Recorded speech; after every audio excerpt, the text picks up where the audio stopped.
Tonight's story is called Repunzel. Repunzel. And that's the little baby who becomes a girl. It's called it starts. It does. It starts with Repunzel. We can't see the R. I'll just tear this label off so we can see the R at the beginning. There's a sticky label with the price of the book on top of the R.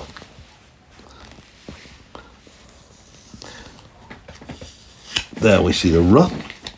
And the next letter is A. So it's R, A makes ra. Then P, rap. Then U, rappa.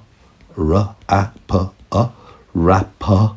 Then N, rapun. Rapun. Then a Z, rapunz. Then an E, rapunze. And then an L, a L, Rapunzel. Zero. Can you read that word to me? I can't. Let's do it together. R, A, P makes rap. Where? R, A, P makes rap. Rap. Rap. A, N, un. Z, E, Z, L, Z, L, Ra, Pun, Zel. Oh, Rapunzel. Can you read it? Yes. But the clown.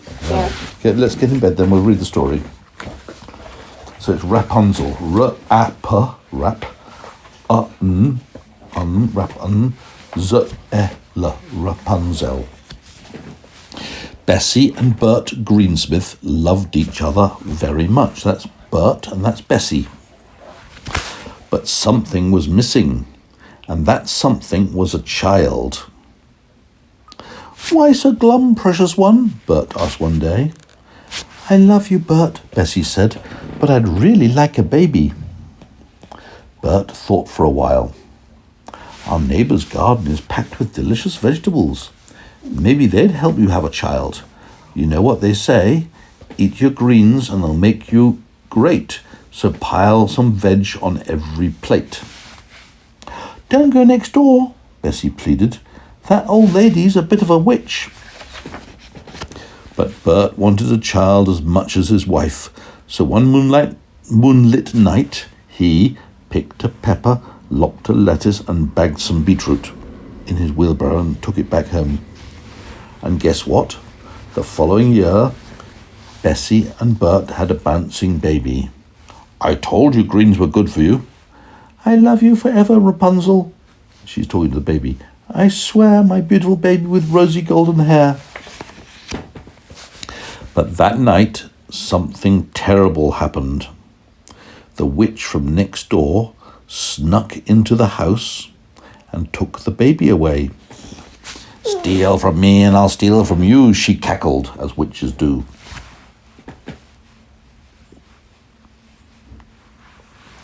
Then she built a dingy, doorless tower deep in the darkest wood and hid Rapunzel inside. It has no door, no stairs? No door, no stairs, just one window right at the top. Repunzel was lonely, of course, but she also grew up to be very inventive and pretty, I suppose. She had to be locked away in the tower all day. So she started to make things with tools, a box of tools. She'd make all sorts of toys for herself to play with. She built herself a model railway, a unicycle, and even a telescope, and made up hundreds of songs. When the witch came to the tower, she stood at the bottom and yelled, "Rapunzel, Rapunzel, let down your hair." Rapunzel's rosy gold hair had grown so long that all the witch had to do was to clamber up. You heard that word, clamber, to climb on something. Clamber. So she clambers up Rapunzel's hair. It must have been very uncomfortable for the witch, for Rapunzel, having someone climb up her hair. Imagine someone climbing up your hair. What? That's making a noise. I'm trying to read a story. Ain was pushing the door here. It was very uncomfortable, but Rapunzel got used to it. When can I go out and explore? She asked every single day. But the witch always had the same answer. The world is full of rascals and robbers. They'll steal your hair off your head. You can't go out. Poor Rapunzel was not allowed to go out ever. Why? Because the rich witch wanted to keep her all for herself in the tower. But why can't go? Because she was worried that Rapunzel would run off with a prince. She didn't want her to meet a prince, or anybody for that matter. But what? He didn't want. But what? Somebody. But why? Why? Indeed, why? But that's unfortunately the reality of the world. Some people are like that. They keep people locked up. But he just suppose somebody wants to steal his hair. Well, sometimes people just want to keep a person in prison so they don't run away. But on the other hand, it's much better to trust somebody. If you trust people... I'm not sure I understand. That's my watch saying it doesn't understand. Why? So I'm not explaining clearly enough to my watch. If you trust somebody, they won't run away. They'll stay with you. If you don't trust them and lock them up, they might run away. Anyway, sit down here and we'll read the story.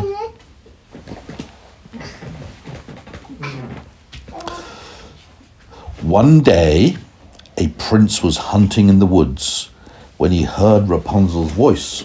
Rapunzel was singing a song in the castle. He was a long way away from the castle, but he could hear the beautiful singing. What an incredible singer, he thought, gazing up at the tower. But how do I get up there?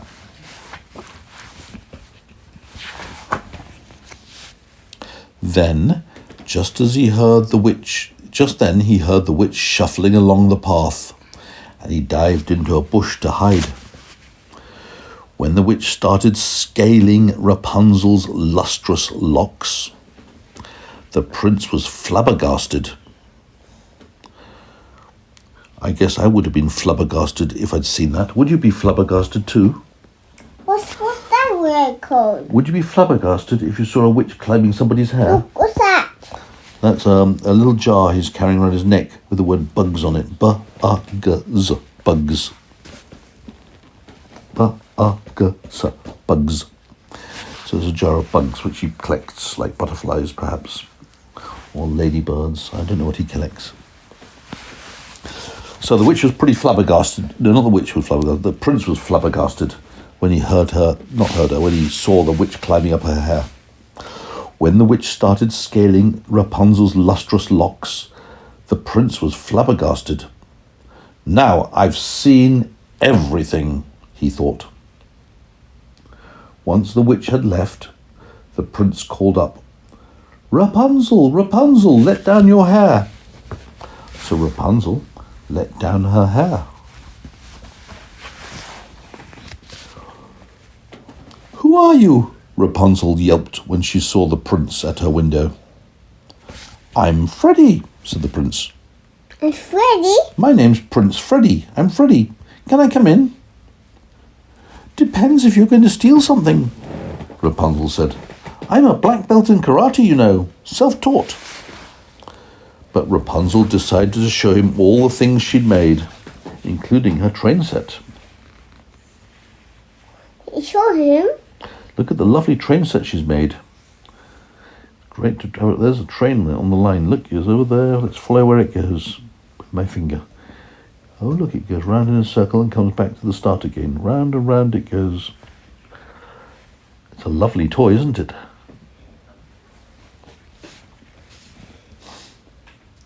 They talked and talked.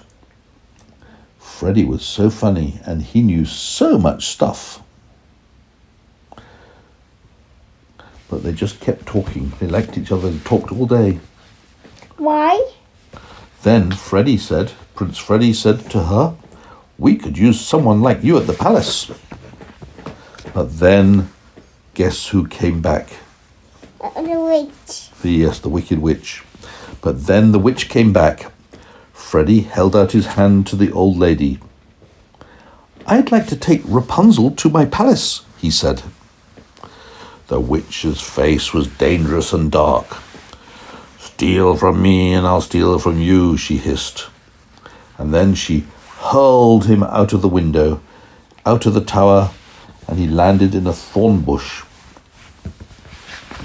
Why? Well, that's what was underneath the tower, I guess. That's why he landed in a thorn bush. The witch didn't like him at all. Do you know why she didn't like him? Yes. What do you think? I don't know. She didn't like him because she was worried he would take Rapunzel away. The witch wanted to keep Rapunzel all for herself. But you shouldn't.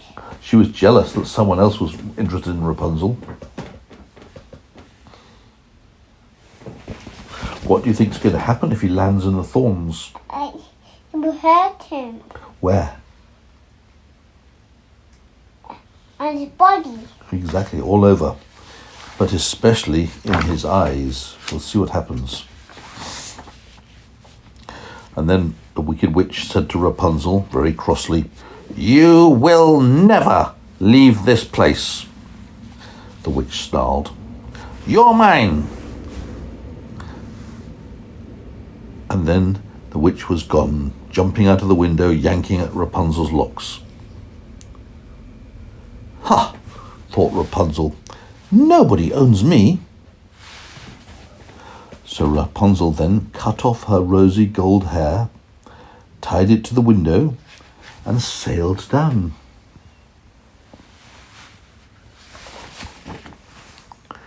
When Rapunzel found Freddie, he was battered and blind. That's what happened when the thorns went in his eyes. He couldn't open his eyes. No, because the thorns had gone in his eyes when he landed in the thorn bush. He was battered and blind. Blind means you can't see. "I'm so sorry," she sniffed, wiping her eyes. "It's not your fault," Freddie smiled. "Please don't cry." But Rapunzel's tears were like magic. Freddie blinked. He could see again. Her tears fell in his eyes, and he could see. Her tears made him better. I think he was happy because a girl was crying for him. Rapunzel was crying for Freddie. Back at the palace, Freddie made Rapunzel his chief inventor, and they became firm friends. Rapunzel had all sorts of cool things. She made all sorts of cool things. She built cool things for the kingdom. Even a harvesting machine. Look, this is a combine harvester. It picks the vegetables and puts them into a thing at the back, a trailer at the back. It harvests all the vegetables and all the fruit, putting it into a big trailer at the back. That's called a combine harvester. Then she offered free vegetables to everyone in the land. And guess what? She gave the witch the job of giving out the greens.